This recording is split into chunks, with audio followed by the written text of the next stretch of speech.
Okay, we're up to our presentation. David Grady's going to tell us about turning his Taurus, right? Last month he told us about building it, and tonight he's going to tell us how he turned it. Have you all got it constructed already?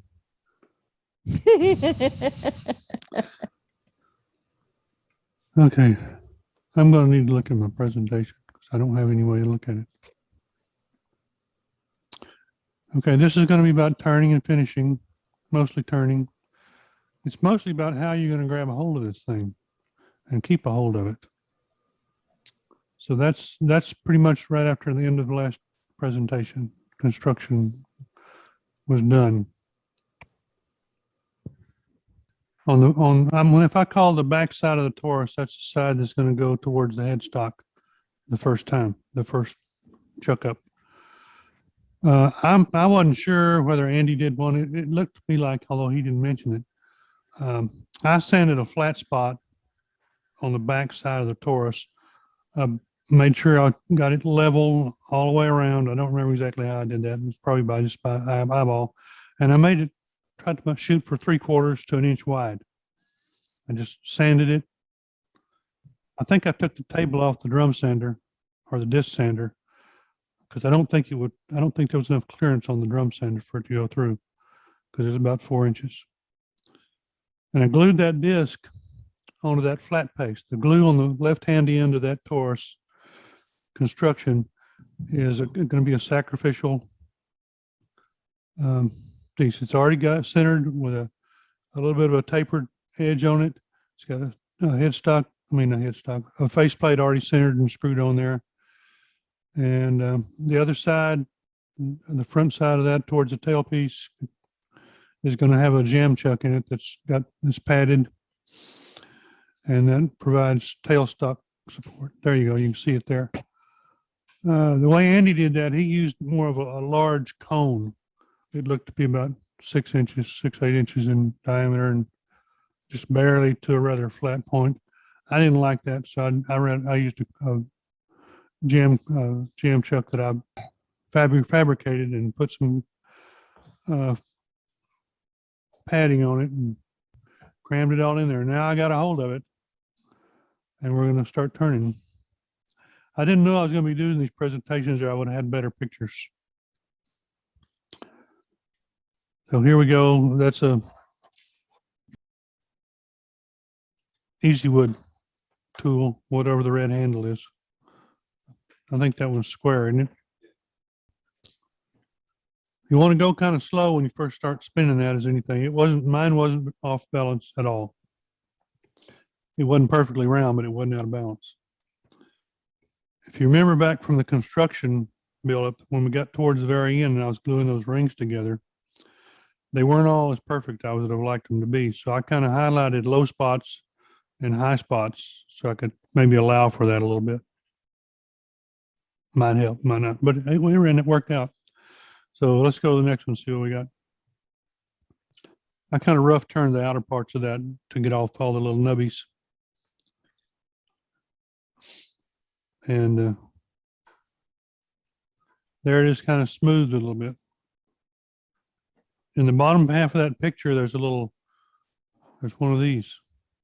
I made several of these, and I made several because I had to get one that fit the Torus pretty well. And you used it kind of around the Torus, and you could see where you had low spots or high spots, and that helped you round the Torus through the meat of the donut. You don't want this much too big, but you don't want it binding up. So as you turn it a little bit, you might have to make another one. Maple, I think. I don't think it matters.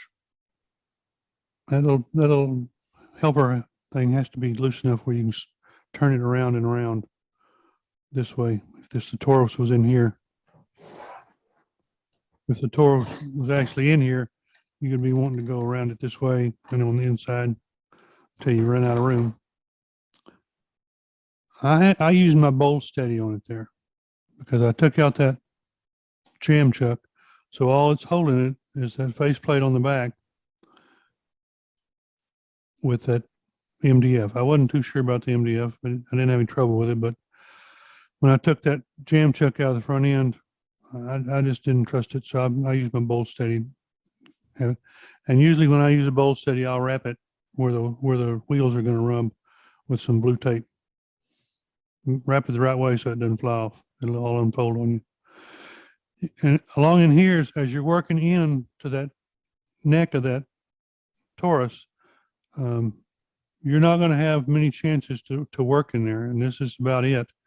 You can always hand sand it, but you want to get as far in there as you can with your gouge or whatever you're using. I think you use a bowl gouge most of the time. And so you want to not only get in there with your bowl gouge and get it as smooth as you can. If you're going to do any power sanding with spinning on the lathe from this side, now you're gonna have to. It's now or never, or you're going to be hand sanding it because you're fixing to turn that around and you won't be able to get this side for a while. Okay. That's really just what I just said. That's the that part there was the first chucking. That a device right here, I have one right here. It's called a Straka chuck, Straka. I made it with a hole in the center that would catch this 3/8 bolts would come through. Faceplate already centered. The hole in here needs to fit around that first ring that you glued on the backside of the Torus, the very first one. So now it's going to be sitting in there, glued, and then the Torus are going to. It takes a while to get this centered. You have to really kind of mess with it.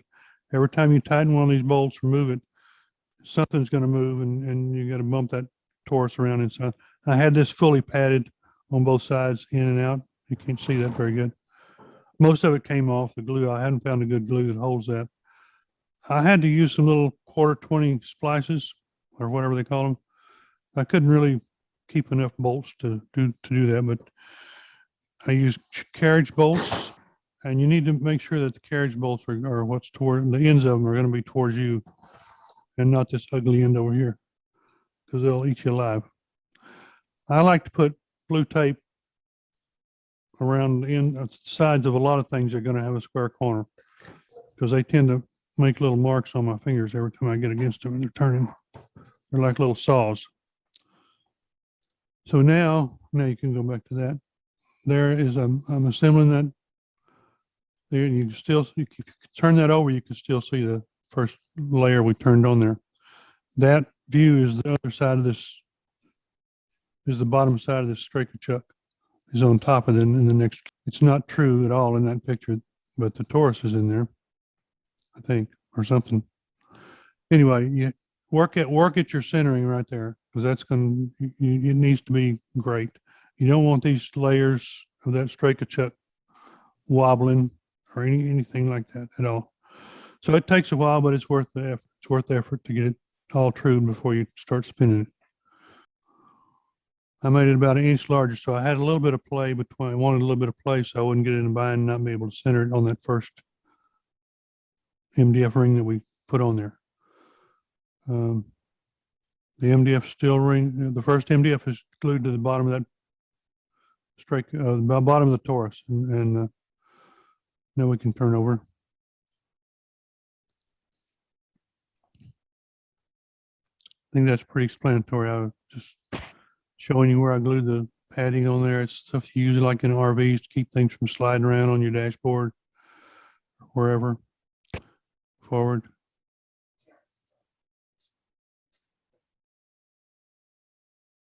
There. I think I pretty much got that one centered, but you have to have it on the lathe and turn it with your hands to ever see. You can use a tool rest as a measure. Everybody knows that, but it's helpful to put a tool rest up there and you can see where, if you can't see with your eyes, you can see little differences. Now,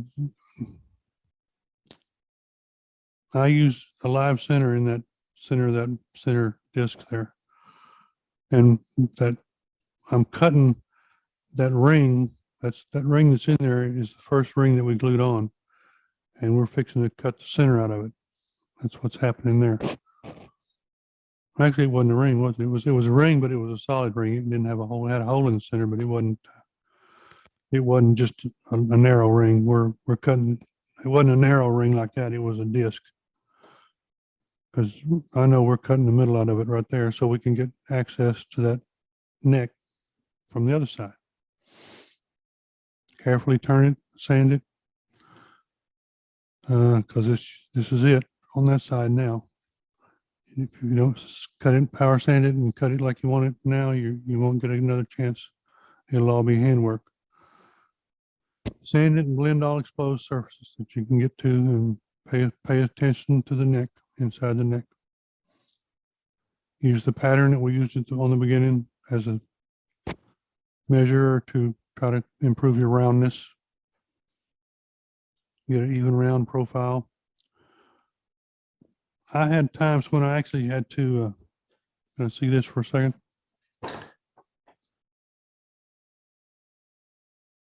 I had times when I actually had to shorten the leg on that or the other, because as I worked it in there, it started hitting things. That didn't make any difference, just didn't change that. That's not a very good handle. Okay. Now we're back to here. Is that making any sense so far? Next. Third chucking. I think this is the last one.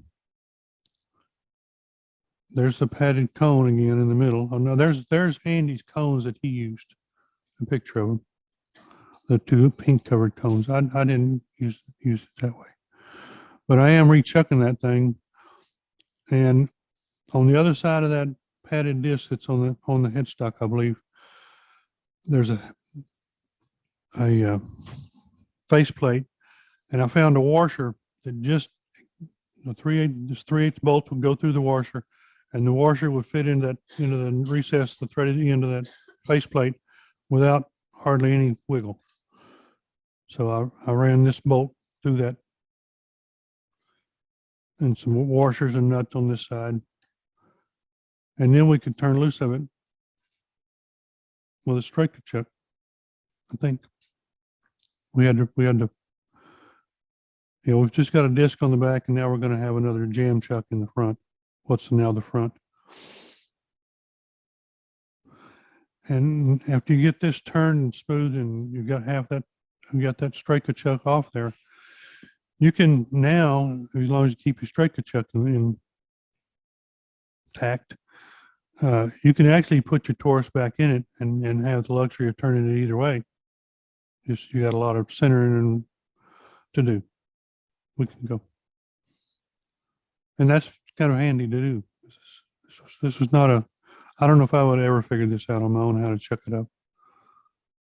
All lathe powered sanding must be done now. And my notes there say I used a jam chuck there, a wedgie jam chuck instead of that disc, so I could still get to more of it. Next. Start to look like something now, doesn't it? Finish all your sanding by hand and check all your surfaces carefully. I found I had a lot of openings on the inside where the individual rings were not as tight as they should have been. I didn't pay close enough attention. I made a lot of putty up out of sawdust and wood glue. Tide bond. For those of you that may not have ever done any segmenting, if you turn a piece and get it all sanded pretty and you finish it, in a week you're going to have lines all over it probably. They call that glue creep. The glue doesn't move, it's the wood shrinks. The glue stays still. So everywhere you have a seam, you're going to have a line of glue. So wait about 2 weeks and then sand it, and you won't have that trouble. So now that's ready to finish. Smooth all over. Well, actually, I took it over to Gordon's and he kind of frowned at it. So I took it back home, sanded it some more. And it was pretty perfect the second time. I took it in the house, put it on a towel on the dining table, and let it dry for several days. And I'd walk through the room and I'd flip it over, and sometime later in the day I'd flick it back the other way. Just let it sit, let it get really good and dry. Next,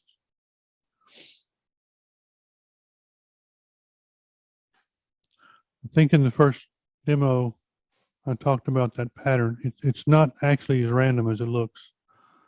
It's just kind of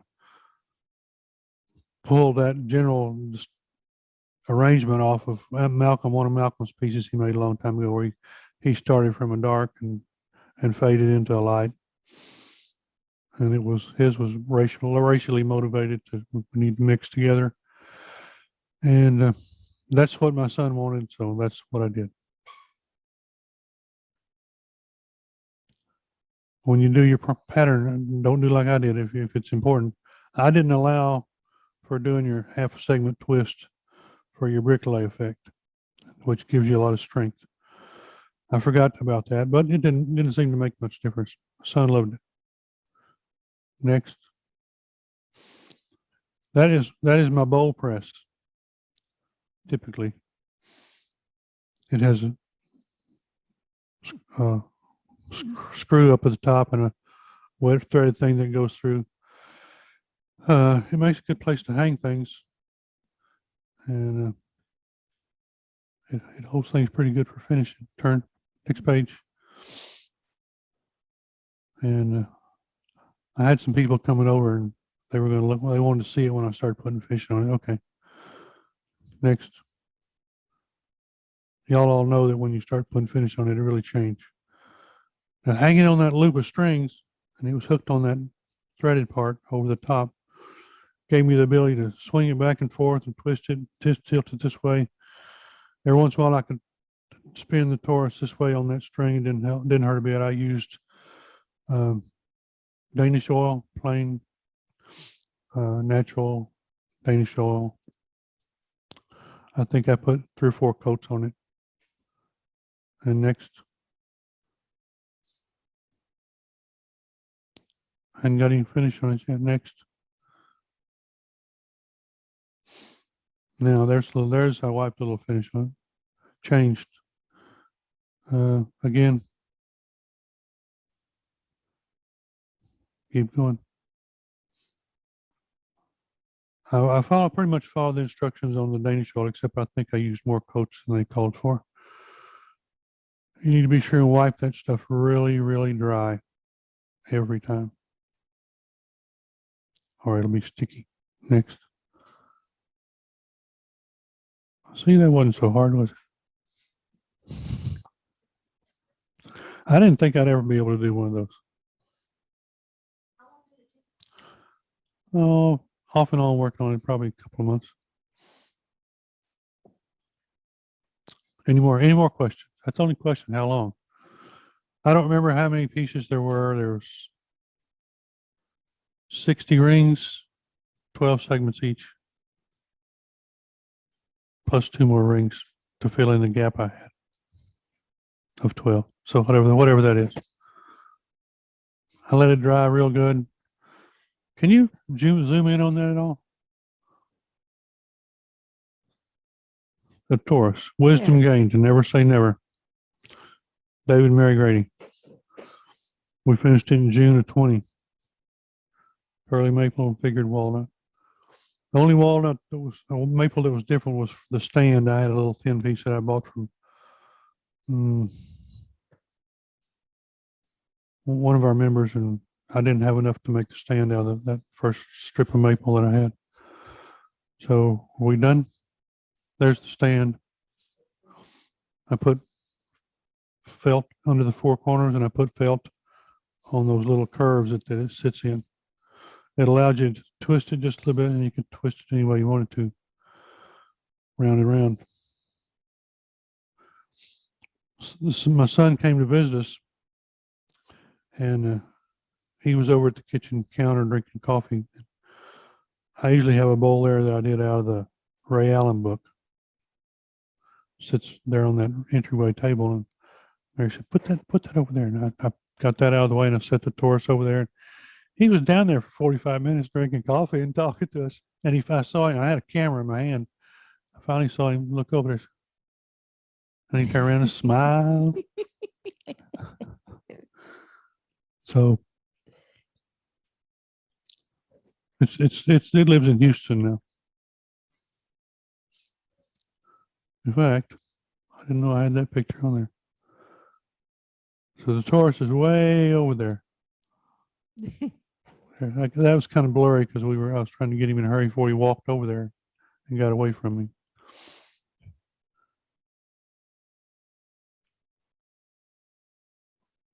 Is it? He said I knocked it out of the water. Or something like that. I agree. I was pretty proud to get that done. I wasn't real confident in being able to do that. Andy's chucking mechanisms. Andy Phillip on YouTube.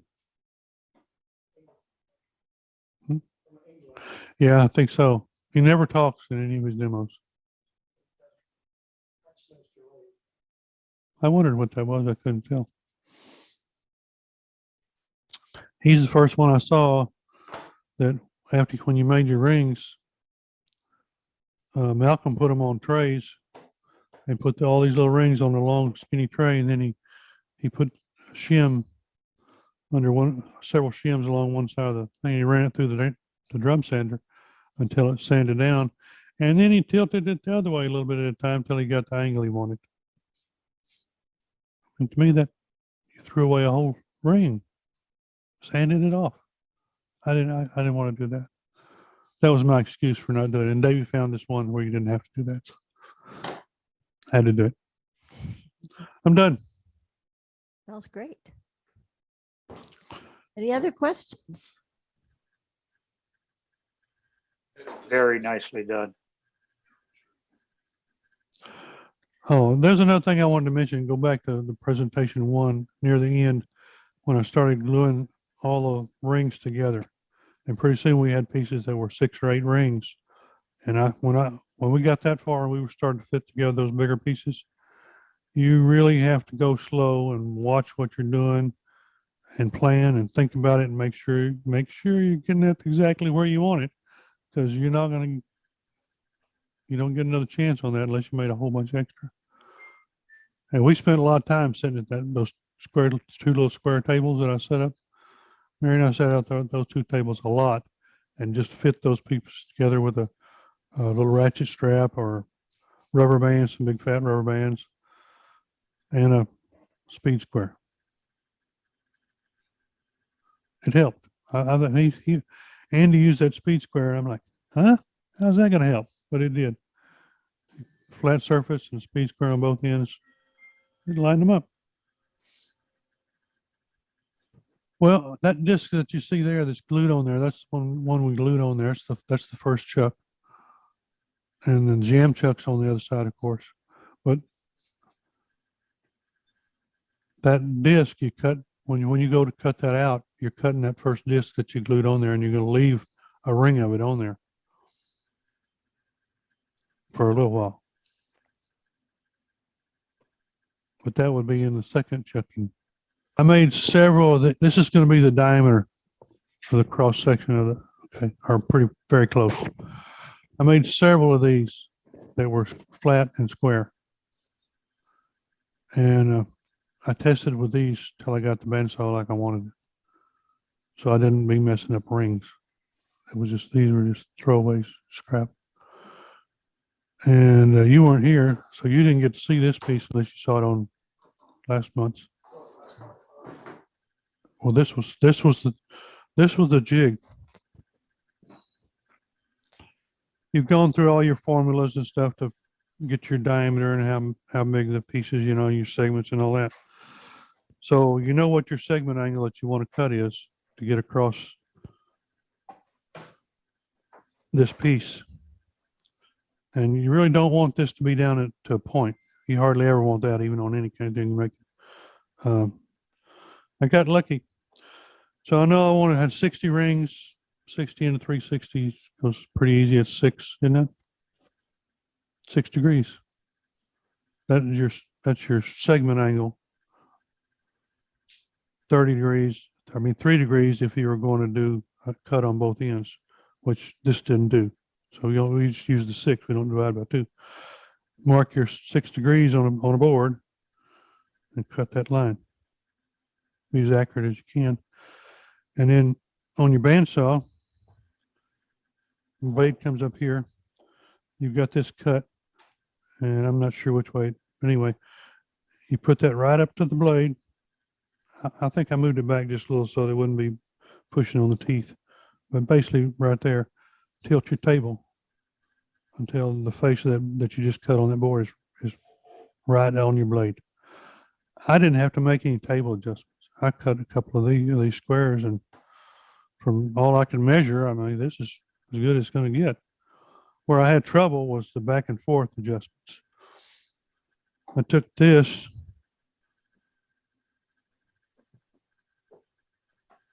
the blade's over here. I had 2 or 3 of these when I clamped this down on the table. Thank you. This part here doesn't move at all. It's clamped to the table securely. This is the only part that moves, and the blade. You glue your rings onto here. I had rigged these rings that I had made, and I'm fixing to split them, but I had laid them on here, and I made a line down here all the way centered so that I could line up the points on the rings or the center of a flat, whichever it happened to be. And put those on there like that. This little fence over here was so that I could line them up every time. This way. And this really worked well. I had 2 pieces of a board. They were in the previous presentation. The dimensions didn't make any difference at all. It was scrap. It was about 6 or 8 inches long, 1/8 of an inch or 1/4 inch thick. I made them, I taped them together, and on the disc sander, I just till I got both ends exact. I had these exactly the same length. And I'd lay them between this face here and my bandsaw fence, which was over here on the other side of the blade. And I could lay these 2 little pieces since they were the same length. I could move it up, and those little pieces would run over to the fence. And that would square this thing every time. If I moved the fence, I wanted to move the blade in relation to every time it would square that. So supposedly. Where I got into trouble was my material was a little thinner than it should have been. Those 2 boards, they should have been 1 inch or a little more, but they weren't. They were 3/4. That's what I had. While you're still with one of these, and there it was double sticky taped onto here, like that. And this, I marked this. This is the top, and it's going to slide this way. The blade's out here somewhere. I had some manipulating back and forth this way, using I needed to move a little bit to change where the kerf was, like that. I'd move the fence a little bit, the table saw fence, the bandsaw fence, and then using my 2 little measuring sticks, I'd move this, clamp it all back down. That's how you got there. It was a really good. What did you do with the cutoffs? You gonna make another Torus this small? There wasn't any cutoffs. Or when you ran the ring through the. I used both rings. So you used one here and one here. Yeah, they're both rings. They're all in there. So I wanted 60 rings in this circle. So I made 30 rings like this and split them. So then I had 60. That was the advantage to Phillips' deal with not sanding those down like Malcolm did, because you sand away half a ring every time. Half of that on each side. That's right. But the only thing I lost was the sawdust from the bandsaw. You're going to lose that anyway. Confident he made 31 rings. I made more than that. I was glad I did too, because when I got to the very end, I had a little gap. I mean, we're not talking a little gap. We're talking a big gap. So I kind of cheated. I wasn't, Davey will never know. He'll never find it. But I had 2 walnut rings that were already angled and all. They were cut, ready to go. And they were, fat parts was my thumb.